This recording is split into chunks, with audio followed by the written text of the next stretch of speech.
Buenas tardes de nuevo. Esto parece como las películas estas de Eddie Murphy, que con un personaje hacen muchas tomas.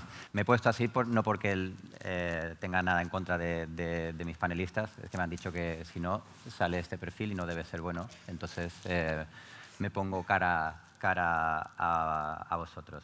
Bueno, creo que tenemos una mesa de movilidad redonda, tierra, mar y aire. Mejor no puede ser.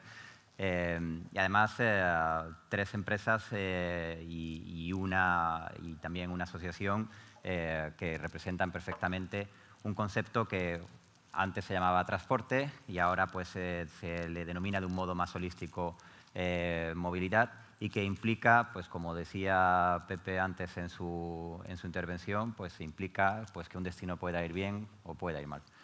La pandemia nos enseñó un mogollón de cosas a todos, nos enseñó la importancia que tenía el turismo cuando lo echamos en falta y yo creo que también nos enseñó y nos dejó ver lo importante que era la conectividad. Cuando desapareció esa conectividad y vimos que pues, territorios como, por ejemplo, yo vivo en Baleares, pues que te quedas con unas opciones muy limitadas de poder conectar con la península o con el resto de destinos y además se hacía casi infinito el camino de retorno y de regreso a ver las cosas funcionando, ¿no? Entonces, hoy sí me gustaría ver si podemos centrar el debate un poquito más sobre la sostenibilidad. Si te parece, Sonia, empezamos por ti. ¿Cómo se ve Renfe en el mundo de la sostenibilidad, uno de los medios de transporte reconocido per se como sostenible? Bueno, pues para Renfe, desde luego, la visión que tiene es que la sostenibilidad, ya lo han dicho los anteriores, pues está ahí, hay que adaptarse. Para nosotros es algo intrínseco. Para Renfe el modo de transporte nace así ya como un medio de transporte sostenible, pero eso no quiere decir que no sigamos avanzando en hacer proyectos y desarrollos tecnológicos que profundicen en esa mayor sostenibilidad. Todo nuestro transporte es 100% eléctrico, el 80% de la flota es 100% eléctrico. Recientemente hemos hecho un plan de inversión enorme para renovar toda la flota, con más de 5.000 millones invertidos en esa compra de material. Un material en el que pretendemos renovar toda la flota y prácticamente dejar reducido prácticamente a cero aquella flota que se mueve por medios no sostenibles o no eléctricos. ¿Qué más hacemos? Pues durante las últimas décadas, desde 1990 hasta el 2021, hemos ido invirtiendo en tecnología para hacer más sostenible y más eficiente la conducción de nuestros trenes. Hemos invertido en tecnologías de conducción automática y eficiente, formado a todos nuestros maquinistas, más de 5.200 que tenemos en esa conducción eficiente, y también hemos implementado otras tecnologías como por ejemplo el freno regenerativo, que lo que hace es recuperar esa energía cuando el tren frena y devolverlo a la red, ahondando en esa economía circular que también comentábamos antes. ¿Qué más proyectos? Pues a futuro lo que estamos desarrollando sobre todo son alianzas. Para nosotros es importantísimo el desarrollo, y también en el turismo, el desarrollo de alianzas con terceros. Lo ha comentado antes Pedro Saura, con paradores, también con Iberia, con Balearia también teníamos algunos productos combinados. Desarrollar esas alianzas para hacer un modo de transporte sostenible tanto en el largo como en el corto radio. Nosotros creemos que en ese corto radio somos la solución perfecta para encontrar un modo de viaje sostenible y dar sentido a esos recursos que son finitos, y por lo tanto pues bueno, es una de las acciones en las que nos estamos impulsando para desarrollar unos billetes que integren varios modos y que hagan un turismo más sostenible. Javier, al hilo de lo que está comentando Sonia del corto radio, una de las aerolíneas siempre están en materia de sostenibilidad, sobre todo en la parte medioambiental, están un poco más metidas en el ojo del huracán, si lo podemos decir así. Y además, al menos mi percepción es que muchas veces injustamente tratadas, es decir, no se entiende bien la dimensión de los números que se transmiten, ni se entiende bien el peso de las medidas que estáis tomando las aerolíneas. Y luego también las limitaciones que tenéis. Luego hablaremos de SAF, porque creo que es importante no solamente comentar qué es el SAF y cómo se va a implementar y por qué no se implementa de un modo más rápido, pero al hilo de lo que decía Sonia. Hablábamos de el corto radio. Y en el corto radio ahora se ponen muy en cuestión las conectividades con las compañías aéreas, ¿no? Incluso hay países como Francia que empiezan a penalizarlo. Para ALA, ¿cuál es la solución o el camino que se debería seguir, más que la prohibición, que normalmente no suele ser una buena alternativa? Bueno, pues muchas gracias y la verdad que encantado de estar aquí. Enhorabuena por el foro este. Yo creo que tú lo has dicho, realmente es cierto, parece que somos los malos de la película de las compañías aéreas, ¿no? Siempre estamos en un ojo de huracán y yo creo que injustamente, ¿no? Entonces, lo que dices, digamos, del tema de los vuelos cortos es una prueba de ello también, ¿no? Y a mí me gusta mucho lo que ha dicho antes José Luque, de que menos ideología y más tecnología, ¿no? Porque es que hay una serie, digamos, de cuestiones ahora mismo que se están tomando, digamos, más de cara a la galería. Y ese tema de los vuelos cortos es uno de ellos. Efectivamente, como dices, pues el gobierno francés ha prohibido determinadas rutas que tienen una alternativa a tren de alta velocidad de menos de 2 horas y media. Pues bien, eso realmente afecta a 3 rutas, es a todo lo que afecta a 3 rutas que conectan con París, en las cuales ya no se estaba volando, o sea que realmente es totalmente de cara a la galería, ¿no? Un poco lo que nosotros decimos es que el tema de la descarbonización de la aviación es un tema global y complejo, y como tal, ese tipo de problemas no suelen aceptar soluciones simples y locales, ¿no? Si hiciésemos algo parecido aquí en España, de hecho, el Colegio de Ingenieros Aeronáuticos ha hecho un estudio de decir, pues todas las rutas donde hay una alternativa de tren de alta velocidad de menos de 3 horas que se prohibiese volar, que son 5 rutas en este caso, pues se ahorraría solamente el 0,9% de las emisiones de la aviación comercial en España, ¿no? Y sin embargo, lo que harías es, por un lado, digamos, cargarte pues una parte de los pasajeros que todavía siguen volando esas rutas, que son esos pasajeros que no van de Valencia a Madrid, sino que van de Valencia a Nueva York vía Madrid, ¿no? Y si prohibieses los vuelos, esos pasajeros no se van a coger su maleta, ir a la estación de Valencia, llegar a Atocha, coger un taxi, llegar a Barajas, hacer cola, facturar, hacer cola, pasar el filtro de seguridad y ya cogerse su avión a Nueva York. Lo que harán es seguir volando, pero en este caso vía Frankfurt, vía París, vía... Entonces, al final, con esto lo que muestra es que realmente lo que hay que hacer es mirar el problema en su complejidad. La aviación representa alrededor del 3% de las emisiones de gases de efecto invernadero, pero es cierto que no existe una alternativa, la hay y luego hablaremos del SAF, una alternativa obvia de un sistema alternativo. Entonces, lo que hay que hacer es una hoja de ruta, y una hoja de ruta, digamos, dando el tiempo para que precisamente se vayan dando los hitos que sean suficientes. Y volviendo un poco al tema de la ideología, el gobierno francés, si realmente lo que quisiese hacer, más que hacer cosas de cara a la galería, fuese reducir las emisiones, pues lo tiene muy fácil, porque simplemente tendría que asegurarse que cada vez que hay una huelga de control aéreo en Francia, al menos los sobrevuelos se protegiesen. Y lo que no fuese lo que pasa hoy en día y que afecta especialmente a un país como España, que estamos casi rodeados por Francia, que cada vez que hay huelga, entonces tienes esos rerutamientos, emisiones adicionales, etcétera, etcétera. Entonces, al final lo que nosotros decimos es simplemente que el tema es complejo, pero precisamente porque es complejo no valen soluciones fáciles y sobre todo ocurrencias como todavía vemos muchas veces a nuestra clase política pues saltando con algunas. Sí, estamos lamentablemente bastante acostumbrados a este tipo de despropósitos. Yo espero que Adolfo no se moleste porque voy a contar una cosa, y además no se lo he dicho que le iba a contar, pero yo Adolfo, cuando lo invitamos a este panel es porque aparte de que sabemos que es un excelente panelista, pero aparte yo lo conozco y sé que es una persona que el tema de la sostenibilidad, a lo mejor no lo llama sostenibilidad y lo llama de otro modo, pero se lo toma muy, muy en serio. De hecho, Balearia, justo antes de la pandemia, creo que hicisteis una inversión enorme para cambiar la propulsión de los barcos a gas licuado. Y justo después estalló la guerra de Ucrania y subieron los costes del gas, y por lo cual lo que podía haber sido una medida sostenible que además hubiese revertido muy positivamente en el balance, pues durante un tiempo os generó un extra coste, ¿no? ¿Cuáles son los retos que tenéis en Balearia en materia de sostenibilidad en este preciso momento? Bueno, nosotros fundamentalmente cuando abordamos la sostenibilidad no la abordamos como un problema. En la mayoría de las empresas, eso no quiere decir que aceptemos las normas que nos dicten de Bruselas y que seamos disciplinados y no discutemos. Discutimos absolutamente todo, peleamos y somos más lobistas que el más lobista, ¿no? Pero entendemos la sostenibilidad como una oportunidad de obtener ventajas competitivas. primero uno se tendrá que someter a una serie de premisas que son objetivas y que no son discutibles. No sé si habrá aquí algún negacionista, pero los hay. Es decir, hay que luchar contra el cambio climático, hay que emitir menos CO2 a la atmósfera.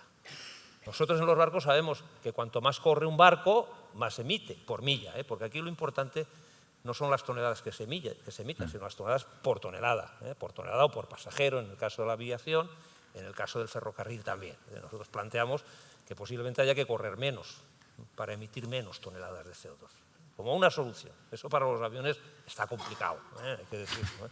Para los trenes también, porque los trenes y el modo de transporte de tren no es el más sostenible, pero está muy, muy lejos del modo de transporte barco, que transporta el 95% de las mercancías del mundo.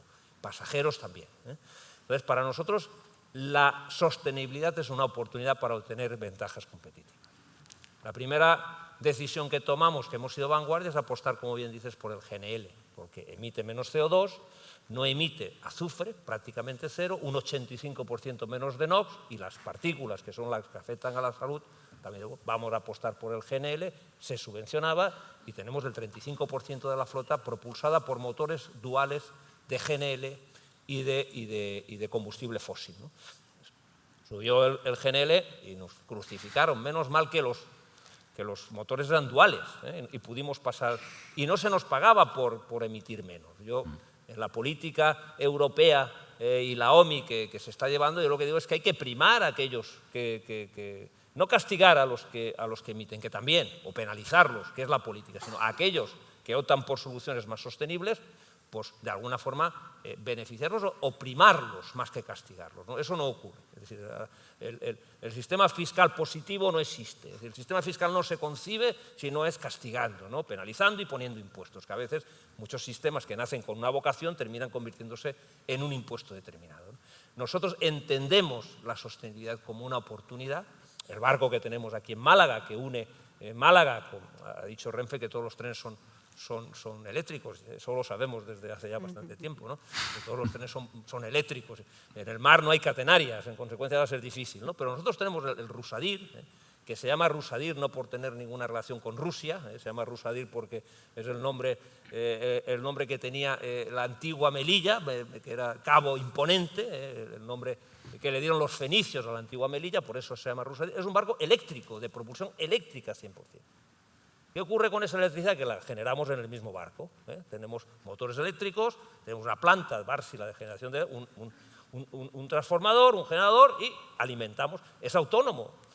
Es menos eficiente que el de gasoil, porque si tú la electricidad que produces, sea de los coches o sea de los trenes, las produces en plantas de generación de energía que están consumiendo fuel, que todavía las hay, es decir, los barcos no pueden consumir fuel, y en España hay plantas que están con fuel, porque no pueden, eso es hacerse trampas al solitario, es decir, a ver qué pasa con la electricidad. Este barco es eléctrico 100%, pero yo soy consciente que generar energía mecánica, energía eléctrica, para luego transformarla en energía mecánica en la propulsión, se pierde eficiencia. Y si se pierde eficiencia, estás con un barco eléctrico que está emitiendo más emisiones, ¿no? Por consecuencia, procuramos, y termino porque la pregunta ha sido muy larga y la respuesta demasiado extensa, queremos ver en la sostenibilidad una oportunidad para obtener ventajas competitivas respecto a otros modos de transporte. Yo no tengo nada contra los aviones.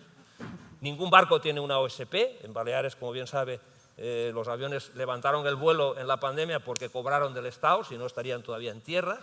Los barcos continuamos navegando porque llevamos las mercancías, pero sin llevar pasajeros, incurriendo en graves pérdidas, pero los barcos son el medio de transporte más eficiente que hay. Los barcos en este país, y el transporte marítimo de pasajeros tiene que crecer, porque es un indicador relacionado directamente con el grado de progreso de un país. A más progreso tiene un país, más pasajeros viajan en barco, y el ejemplo paradigmático es Dinamarca, con 50 millones de pasajeros en barco cuando hay 6,5 millones de habitantes, ¿no? En ese sentido, creemos que tenemos mucho que crecer, tenemos que mejorar en servicio, tenemos que mejorar en puntualidad, tenemos que mejorar en frecuencia, en atenciones, en confort, pero el barco es también, y forma parte también de una forma de entender la vida, porque el viaje es la experiencia, el viaje es el destino. ¿Y para qué llegar pronto? si puedes disfrutar del mismo viaje, pudiendo llegar en menos tiempo y disfrutando más. Es decir, el viaje, en definitiva, y así eran los viajes del romanticismo, el viaje era iniciático, es decir, el viaje era para transformarte, para descubrir, para conocer. Ahora, cuando se programan en este turismo nuestro, los viajes te garantizan que vas a volver igual que has salido. Esa es la principal garantía. Y llegas a un aeropuerto y todos son iguales. Y todos tienen los mismos obstáculos, ¿no? Y están viendo de ponerte reconocimiento facial para facilitar la agilidad de entrada y salida de los aviones, y luego para tú entrar en el aeropuerto tienes, como en Mallorca, que es hacer una gincana porque está todo inundado para la fortuna y el negocio de nuestra queridísima AENA, público-privada, y para llegar tú a tu sitio, si tienes prisa, pues tienes que ir sorteando y pegándote porrazos con botes de colonia y botes de... Eso es sostenibilidad también. Que, oiga, no acose usted a los pasajeros, porque vamos a poner esto también en el rango de acoso a las personas, ¿no? Porque no se puede circular por los aeropuertos y, sin embargo, luego se gastan dinerales en digitalización para embarcar y desembarcar. La digitalización, perdón, la sostenibilidad es una oportunidad y como tal la entendemos desde Balearia y, oye, y nos va relativamente bien pese a los tropezones. El gas volvió a subir, volvió a bajar y ahora pues el gas nos está resultando competitivo y nos está beneficiando. Perfecto. Bueno, yo totalmente de acuerdo. Nosotros para no estarlo. en que el transporte marítimo... Yo no. El transporte Yo no. marítimo es un transporte que debe de crecer y ahí nosotros lo que queremos, como decía, igual que con el aéreo, pues es jugar ese papel integrador de ambos modos para poder atraer más turistas extranjeros y llevarlo a nuestros destinos, ¿no? Que al final es el objetivo. También de acuerdo en que la digitalización y la tecnología es clave y, bueno, es verdad que además hay que ir un paso más allá, no solo que sean eléctricos, sino cómo generar esa energía y, bueno, nosotros, de hecho, pues recientemente hemos lanzado una planta piloto para hacer autoconsumo y que esa energía sea realmente autoconsumida por nuestros trenes. Es un proyecto innovador, vamos a ver cómo sale, yo creo que va a ser un éxito absoluto y que nos permitirá extender esas plantas a lo largo de toda la red y poder autoconsumir la energía que consumen nuestros trenes, ¿no? Hablabas de las OSPs, bueno, simplemente distinguir, ¿no?, un poco entre lo que es el servicio público, que está regulado por un contrato, que son todos los servicios que conocemos de cercanías, media distancia, eso mueve 500 millones de viajeros, es ahí donde están las subvenciones del Estado, de los servicios de alta velocidad y larga distancia, que esos, desde la liberalización, no tienen absolutamente ninguna subvención, son autosostenibles y que tienen una cuenta de resultados separada. Entonces, aquí la sostenibilidad para nosotros es una oportunidad, es un reto y, desde luego, creemos que es un aspecto diferencial de nuestro transporte para atraer a esos viajeros y hacerlos crecer. Y si los podemos hacer crecer de una manera conjunta, pues mucho mejor, ¿no? Yo creo que integrando los tres modos debería de ser el objetivo de que la gente disfrute de su viaje, no solo en el barco, en el tren y también, ¿por qué no?, en ese largo radio con los aviones. Javier no estaba de acuerdo, entonces. No, es que nosotros no aspiramos a eso. O sea, nosotros somos conscientes que al final nosotros somos un medio y no un fin. La gente vuela para facilitar hacer lo que realmente quiere hacer. Y, de hecho, cuanto más corto sea eso, mejor. Y cuanto más eficiente sea, pensamos que mejor, porque realmente lo que tiene que hacer la gente es ahorrarse lo más posible en ese transporte para luego gastarse ese dinero en el destino, en los hoteles, en los restaurantes, en las experiencias, cogiendo su tren, cogiendo un barco. Entonces, nosotros realmente lo que vemos es que así debe ser. O sea, que hay nuestro modo de transporte. O sea, nosotros no aspiramos a... Todavía quedan algunos frikis, yo entre ellos, que entro en un avión y se fija si es un Airbus o es un Boeing, pero a la gente le da exactamente igual. Es un medio que le va a facilitar lo que quiere hacer, irse de vacaciones, ver a sus seres queridos, etcétera, etcétera. Entonces, ahora, digamos, ya no es suficiente con eso. Antes era suficiente con llevar al pasajero a su destino y que se gastase lo menos posible en el transporte para poder gastarse más dinero en el destino. Además de todo eso, que hay que mantenerlo, además es necesario que sea cada vez más sostenible. Entonces, el reto en nuestro caso es todavía mayor, porque no es descarbonizar la aviación es posible, pero el reto es poder hacerla sin cargarse lo que nos ha costado 30 años, que es que siga siendo asequible para una parte de los bolsillos, ¿no? Entonces, eso es un poco en lo que estamos nosotros. Y desde luego nosotros vemos el resto de modos de transporte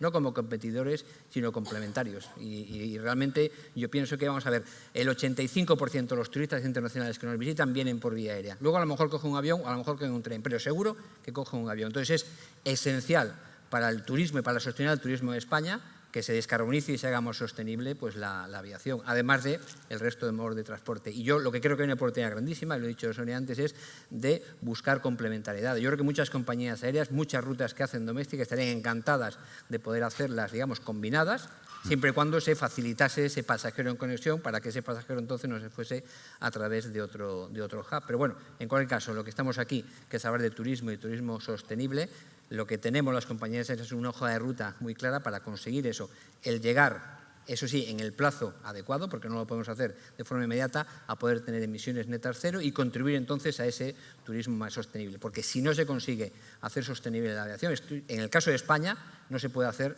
sostenible el turismo. Nosotros, aunque yo no soy de los que tiene que dar argumentos, pero me matarían si no lo hago. Nuestra aerolínea es que tenemos una aerolínea en el grupo que se llama Neos, que bueno, está muy vinculada al tour operador, pero también ha crecido muchísimo en Italia y hoy por hoy es una de las aerolíneas regulares con buen posicionamiento en rutas de largo radio y también de medio y corto. Y el eslogan de nuestra aerolínea es que el viaje o las vacaciones, porque nació vinculada al tour operador, inician con el viaje, y esto lo construimos a base de maximizar la experiencia del cliente dentro, aprovechando el tiempo que tenemos al cliente dentro del avión para hacerle vivir la experiencia italiana, ¿no? Que es complicado en un avión. Conseguir eso es complicado por espacio. Digo. Sí, pero bueno, el catering lo mantenemos, le damos todavía pues la pasta, el vino, le damos una serie de cosas. En un vuelo largo radio, digamos, es más posible, sí, es cierto. Yo me estaba refiriendo fundamentalmente al grueso del turismo que tenemos nosotros, que son vuelos de 2 horas. En un vuelo de 2 horas, nuestra experiencia es que la gente lo que quiere es salir puntual, llegar al aeropuerto que quiere y entonces ya empezar a disfrutar lo que... O sea, no aspiramos, al menos en el corto y medio radio, a que el viaje forme parte de la experiencia. El viaje es algo que no queda más remedio que hacer y que cuanto más eficiente lo hagas y más barato mejor, porque entonces podrás hacer lo que realmente quieres hacer, que es lo que vas a hacer en el destino. Javier, aunque no quiero centrar toda la conversación de la sostenibilidad sobre el coste y la contaminación, ¿por qué no nos hablas un momento del SAF? Ya no solamente para que entendamos todo lo que es el SAF, el reto al que nos enfrentamos en muy corto espacio de tiempo de la implementación de este combustible y cuál es la realidad de esto. ¿Qué tan factible es la implementación? ¿Cómo estamos preparados? ¿La producción llega para poder llegar a los objetivos que se han marcado para el 2050? ¿Dónde estamos en este momento? Bueno, pues el SAF es las siglas en inglés de los combustibles sostenibles de aviación, ¿no? Y a pesar de que se están investigando métodos alternativos, como es el hidrógeno, como es la electricidad, es probable que pues hasta dentro de 10, 15 años o más no salga, con lo cual entonces el SAF tiene la gran ventaja que ya existe hoy en día y que además hoy en día se puede utilizar en los aviones convencionales y sin hacer ningún tipo de cambio en los sistemas de distribución.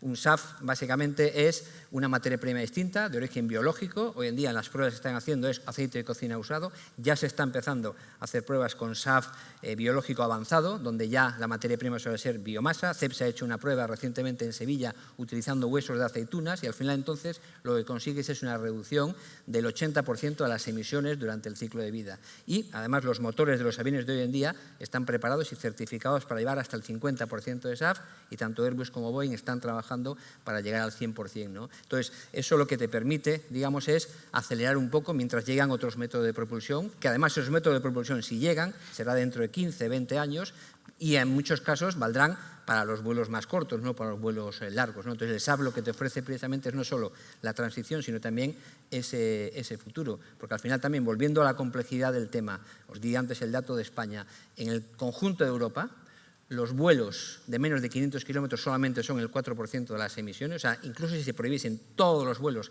de menos de 500 kilómetros en toda Europa, que es imposible porque muchos no tienen alternativa, estaremos resolviendo solo el 4% del problema, pero es que los de más de 4.000 kilómetros es el 52% de las emisiones. Y eso es bastante probable que en 20, 30 años la única forma que tengan de descarbonizarse es a través del SAF. Entonces, me diréis, ¿y dónde está el problema? Si esa es la solución perfecta, ¿cuál es el problema? Pues es doble. Por un lado, que todavía no es suficiente. Antes de la pandemia, apenas el 0,1% del consumo mundial de queroseno era SAF, o sea, hay que escalar la producción.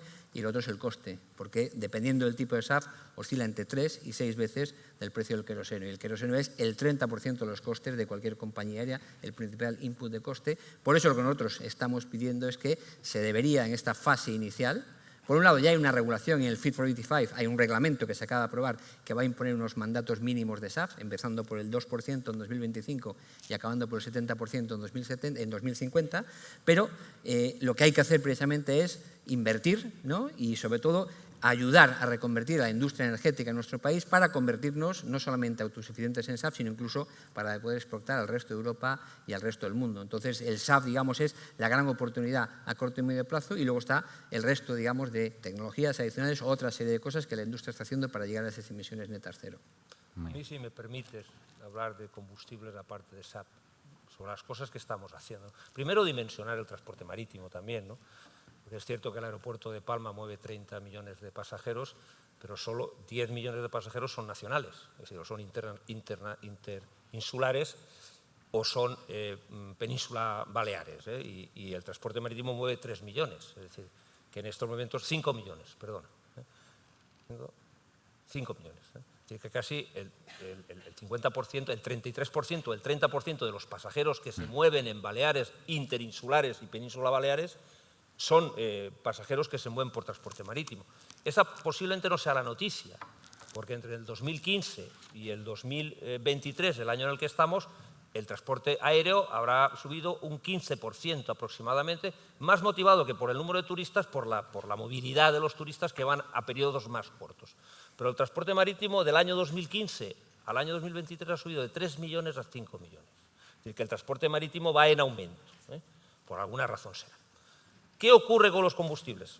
Para dimensionar, porque muchas veces se habla de aviones, del combustible de los aviones, para dimensionar, bueno, la incidencia que tienen los pasajeros de un RoPax, la contaminación es prácticamente cero.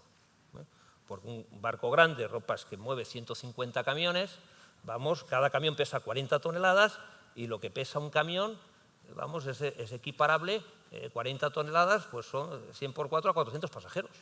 2 camiones son 800 pasajeros. Y la repercusión que tenemos ahora en ETS es que eso es algo que supongo que vas a sacar, comercio de emisiones, porque el transporte va a subir.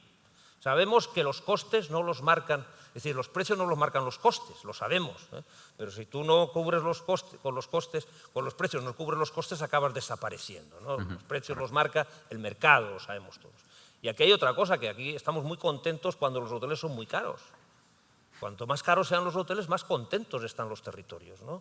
Pero como suba un poco el transporte, aquí todo el mundo se pone a temblar. Es decir, aquí queremos, este concepto que tenemos de la cadena de valor turístico, es que el transporte tiene que ser regalado, y las empresas tenemos que intentar, con el transporte regalado, ser sostenibles económicamente. Sin embargo, los hoteles, cuanto más caros, mejor, ¿no? Es decir, y además los hoteles también, y tú sabes que formo parte de este tour, y en nuestra altura hay muchos hoteleros, y aquí seguramente también hay algunos hoteleros, y de vez en cuando discutimos, ¿no? Y bueno, se quejan cuando las compañías, las nuevas compañías de low cost surgieron, las compañías de banderas estaban, que no, bueno, pues estaban los hoteles, hombre, es que esto está muy bien, que las de low cost, hombre, pero cuando salen los Airbnb, entonces son los hoteleros los que se ponen y los de transporte decimos, oye, cuanto más oferta hotelera haya, mejor, ¿no? Aunque luego somos solidarios, tú sabes que al final somos de aquella manera, ¿no? Pero somos solidarios los unos con los otros, ¿no? Pero cuando hablamos de transporte y dimensionando el transporte marítimo, yo sí quiero decir que cuando nosotros apostamos con el GNL, porque aquí hay varias vías, sabemos que el hidrógeno es inviable,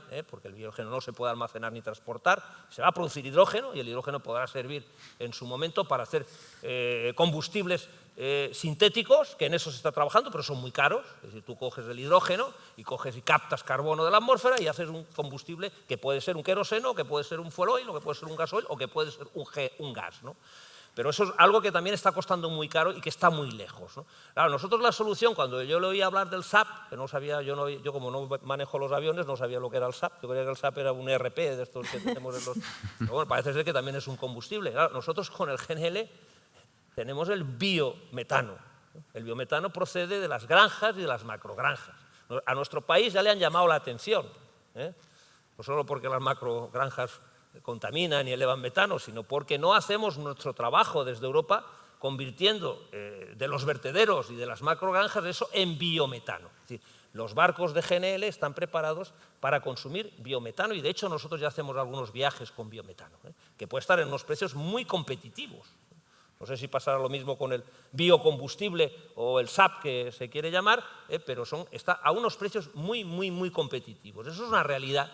porque, como digo, es difícil y complicado, pasa exactamente igual con los aviones, que los barcos terminen con propulsión eléctrica porque no tenemos catenarias ni en el espacio aéreo ni en los... Es decir, no podemos tomar fotovoltaica ni eólica para alimentarnos y tenemos que transportar ese combustible, ¿no? El biometano es hoy una solución real y los combustibles sintéticos, que yo quiero hacer una reflexión muy rápida aquí sobre los combustibles sintéticos. Sí, por favor. Imaginaros que terminamos haciendo un gasoil sintético, que es hidrógeno y carbono, no es nada más, como todos los combustibles.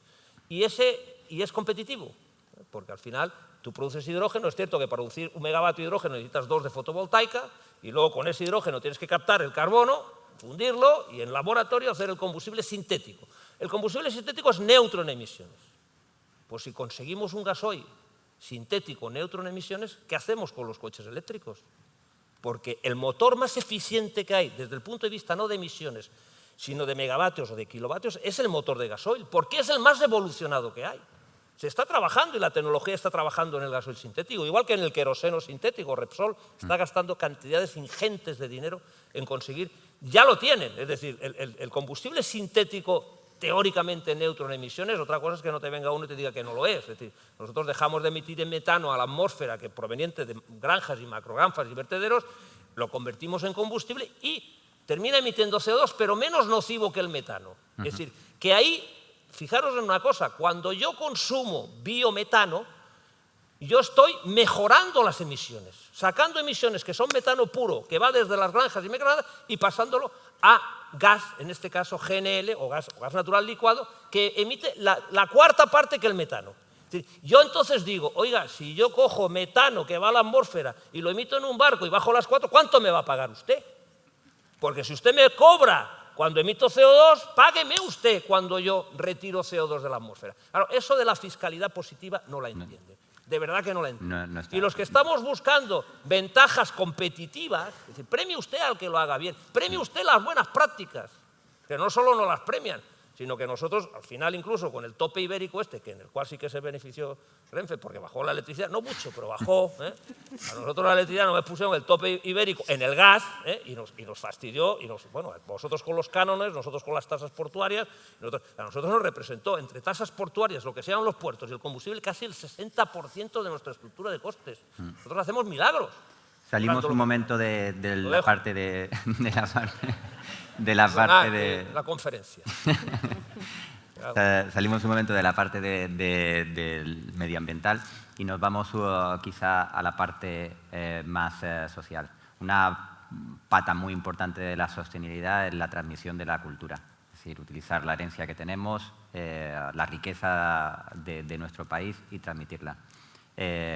Renfe, además lo podemos decir porque es algo en lo que incluso nosotros como Jumbo Tour estamos intentando colaborar con vosotros, sois un facilitador para esto, porque podéis conectar fácilmente las principales ciudades y podéis hacer que un turista que hoy está en Málaga pueda conocer mañana durante unas horas Madrid, visitar el Prado y hacer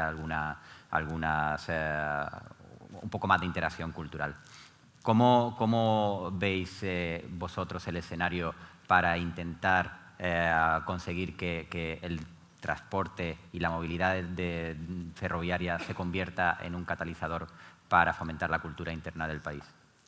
Bueno, a ver, Renfe en lo que es el turismo yo creo que es el elemento fundamental vertebrador de España. O sea, es verdad que el Gobierno de España y especialmente en los últimos tiempos pues ha apostado fuerte por ese desarrollo ferroviario. Hoy en día Renfe explota todos los destinos. En alta velocidad son 60 destinos que aproximadamente son el 70% de la población. Lo hace en unos tiempos de viaje que son inmejorables. Lo decía, o sea, lo que quiere el viajero al final, además de disfrutar el viaje, que tenemos unos productos específicos para disfrutar el viaje, que son los trenes turísticos, que es otro producto y es para disfrutar la experiencia que en su día la teníamos y que hoy ya pues, la podemos ver en ese tipo de productos, pero sobre todo lo que el viajero quiere es llegar a destino y disfrutar de esas capitales. Entonces, bueno, consideramos que nosotros somos un elemento vertebrador y de desarrollo económico de las comunidades autónomas y de la economía local fundamental. Entonces, ahí estamos.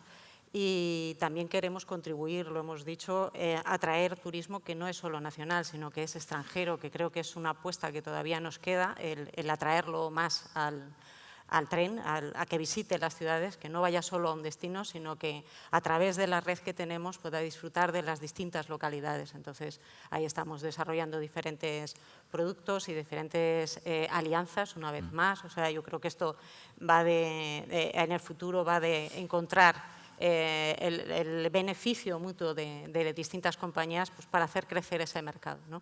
Y ahí estamos apostando con productos que espero que el año que viene pues, podamos ya anunciar y nuevos servicios. Perfecto. Javier, cuéntanos sobre la alianza que creasteis las compañías aéreas en España para la sostenibilidad. Creo que las siglas son AST, ¿no? Bueno, la impulsamos las compañías aéreas, pero realmente lo que tiene esa alianza, la Alianza para la Sostenibilidad del Transporte Aéreo, es que es completamente transversal y están, digamos, los principales actores del sector empresarial, del sector académico y del tercer sector también. Es para precisamente concienciar, aquí lo que estamos hablando es, o sea, aquí no nos estamos jugando, especialmente en un país como España, si la aviación le va mejor o peor, incluso si el turismo le va mejor o peor, sino es al conjunto de la economía. Nosotros en su día comisionamos un estudio a Deloitte y que analizaba la regulación que viene de Europa ahora, qué efecto va a tener, y el efecto es demoledor. O sea, el Fit for 55, si queda como está, las tres principales medidas, en 2030 supondrán que habrá 11 millones menos de turistas internacionales en nuestro país. Y eso afecta, digamos, a todos. O sea, la aviación nos puede ir mejor o peor, afecta a todo. Entonces, precisamente, eso lo que busca, digamos, es que se convierta realmente la sostenibilidad de la aviación y del conjunto del turismo en un tema de país, no un tema nada más de las compañías aéreas o incluso del sector turístico, ¿no? Y un poco eso va por eso. Al final, España es un país netamente receptor de turismo. Además, la mayor parte de ese turismo viene del resto de Europa y ahí tenemos un tema, digamos, claramente de asimetría, se decía en la anterior. O sea, un viajero, o sea, esos 11 millones no son alemanes que van a dejar de hacer turismo o británicos o donde sea, no, muchos de ellos van a seguir haciendo, pero en vez de venir a España, irán a Turquía, a Egipto, a Marruecos, donde no le aplicará, porque ese es el gran problema que tenemos, que al final no se le pueden poner puertas al campo, la aviación es global y las medidas que Europa está planteando tienen un gravísimo problema que afecta fundamentalmente a países como España. Entonces, lo que quiere hacer la Alianza precisamente es poner el problema, digamos, que sea un tema de país y que realmente entonces se pongan las soluciones, porque al final ya no solamente el turismo, vosotros lo decíais, realmente la aviación, digamos, juega un rol fundamental en la conectividad. Antes un poco hablabais, Manolo, con Concha, de que había que tener más indicadores no financieros. Bueno, yo tengo uno que hace mucho tiempo que vengo abogando que deberían tener las compañías aéreas, que es lo que yo llamo el índice de achuchabilidad, que es la cantidad de achuchones, de grandes abrazos que hemos facilitado entre abuelos y nietos, padres e hijos. De hecho, no hay más que ir a una sala de llegadas de un aeropuerto para emocionarte viendo esos achuchones, ¿no? Pues eso también, que no se puede medir de forma cuantificable, es lo que la aviación y el resto de modos de transporte pues también aportan. Y la idea al final es seguir teniendo esos achuchones, pero cada vez sean más sostenibles. Muy rápido, porque nos quedan solamente 2 minutos. Una pregunta de 2 palabras para los tres. En un escenario ideal, ¿qué cambiaríais o dónde evolucionaríais vuestro modelo de negocio en pro de ser más sostenibles? O dicho de otro modo, ¿cómo buscaríais que vuestra actividad tuviese un impacto más positivo? Bueno, pues nosotros ya lo hemos dicho, o sea, reducimos anualmente 5,7 toneladas de CO2, 1,1 toneladas de petróleo, que traducido a números pues son básicamente el consumo diario de ciudades como Madrid o toda la Comunidad de Andalucía. Entonces, ¿qué tenemos que hacer? Seguir siendo más eficientes en esa gestión a través de tecnología y a través de seguir profundizando en cómo cambiar y cómo atraer un turismo más sostenible. Adolfo. Bueno, nosotros seguir haciendo lo que hacemos. Creemos que promocionando nuestro modo de transporte marítimo estamos abogando en favor de la sostenibilidad, porque es el medio de transporte más sostenible, ¿no? En consecuencia, vamos a seguir trabajando para que España llegue a ratios de población, pasajeros marítimos más altos de los que ahora tiene, que son países más de vías de desarrollo que en desarrollo. Eso se consigue solo con nuevos barcos, más confortables, con frecuencias, más sostenibles. Yo creo que la sostenibilidad tiene además, termino con esto, tiene además un valor que no se aprecia. Es decir, y aquí se ha hablado antes, es decir, que es el valor que aporta a la imagen, el valor que aporta a la marca. Y todos sabemos lo importante que es. Absolutamente sí. Que una marca se vea como una marca respetuosa con el medio ambiente, una marca amable, una marca que cuida a sus empleados porque sus empleados le dan valor. Es decir, esa marca en un momento no va a ser decisivo y no van a pagar más por emplear esa marca, pero esa marca tiene una ventaja decisiva. Yo creo que apostar por la sostenibilidad, y vamos a seguir en esta vía, es una oportunidad de mejorar tu marca, de mejorar tu imagen y tu reputación y de obtener ventajas competitivas, ¿no? A nosotros de momento nos va bien, espero que nos siga yendo bien, y mientras más y más pasajeros viajen en barco, respetando a los otros modos, por supuesto, más sostenibles vamos a ser y mejor mundo vamos a tener. Javier, muy rápido. Pues en tiempo de descuento, después de escuchar a Adolfo todo el rato, yo pienso que lo que tenemos que hacer es dejar de volar, dejar de ir en tren y solamente ir en barco. Es un poco la conclusión que he sacado, ¿no? Pero no, realmente nosotros tenemos muy claro realmente... Yo no he dicho eso, ¿eh? Yo no he dicho eso. No, era broma. Entonces, realmente la aviación juega un rol fundamental en el turismo y ya lo sabemos, y entonces lo que hay que conseguir precisamente es llegar a tener esas emisiones netas cero, pero eso sí, en un tiempo razonable. Y el gran riesgo, especialmente para un país como España, es que con la regulación que ahora viene, al final nos carguemos eso y sobre todo nos carguemos lo más importante, es que volar, yo viví, ya tengo unos años, la época en que volar era un lujo al alcance de muy pocos, ahora lo hemos democratizado, la gente se ha acostumbrado ya a volar que sea barato y hay gente que dice, ¿qué caro es? ¿Y cuánto es? 70 euros, pero si el taxi te ha costado 30 euros, ¿qué me estás contando? Entonces, yo creo que realmente lo que tenemos que asegurarnos es poder llegar a mantener esa asequibilidad, pero a tener esa hoja de ruta hacia las emisiones netas cero. Pero también estoy seguro que retos, digamos, peores los hemos superado y esto pues lo vamos a conseguir. Perfecto. ¿Me dejas un momento? Nos van a matar Es que, porque... no, ya el cero está ahí puesto. Te voy a contradecir. El lujo es navegar. Volar no es un lujo. Porque para navegar necesitas tiempo. Y el tiempo es el valor más importante que hay. Cuando uno vuela es porque tiene prisa. No, yo decía navega, que era un lujo antes. El que tiene dinero, ¿qué se compra? Un barco. Tú mírate los yates. No se compra un avión.